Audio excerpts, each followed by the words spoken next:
welcome to an informal introduction into mathematical induction.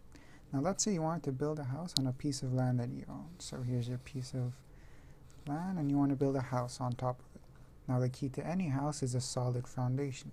So you work as hard as you can to make sure that foundation is as rock solid as possible. Because otherwise if it's not and you build a whole house on it, then chances are the house is likely to collapse on itself.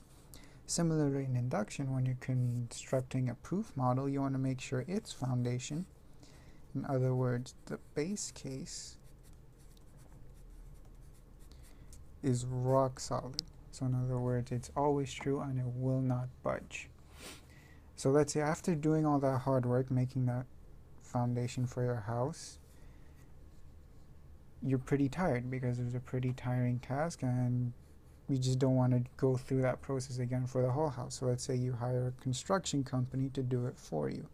So you have your construction company that's going to build the rest of the house for you. And let's say they get it done on time. I know, when's that ever going to happen? But just stay with me. So here your construction company does it. And now you have your house. Yay! You have your house. Cool.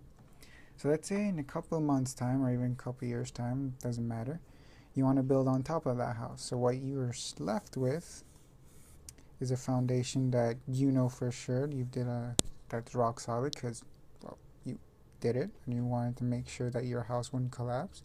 So that's A-okay. But you have this whole other portion that you left a construction company to deal with. So what do you do in that case? Well, the only choice you're left with is to assume that they did a good job as well, because otherwise there's no way you can move forward. Similar in induction, you can't prove every single case because there are infinitely many cases in some proof models or in some structures. So you have this base case and you have all these other cases that are built on top of it. So you have your base case, and here you have your other cases. Now in the case of both the house analogy and induction, what you're doing here is you're making an inductive hypothesis, or in other words, you're assuming that everything before or everything that's already happened is true, and that includes the base case.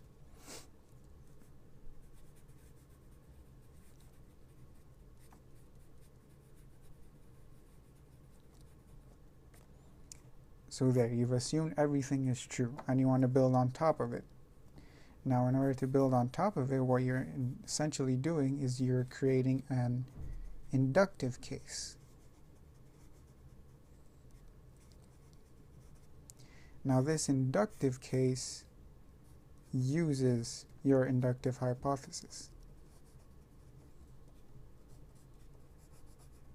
in order to build upon the house or build upon your proof model. So what your job essentially now is to make sure that your inductive case can be proven true, or you can make sure that whatever job you're going to do in building upon that house is solid, based on the assumptions that everything else before it is A-okay. If you can do that, then yay!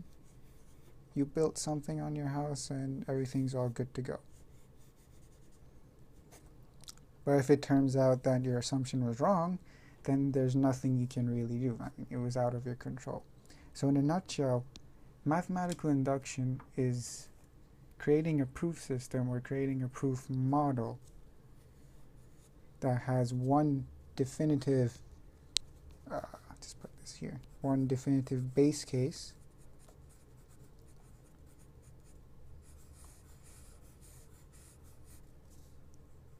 that is used to build all the other arguments, and you have a series of inductive cases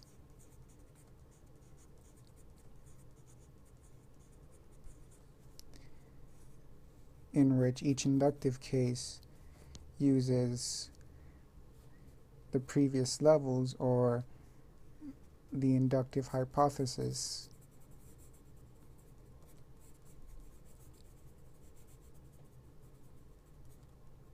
in its construction.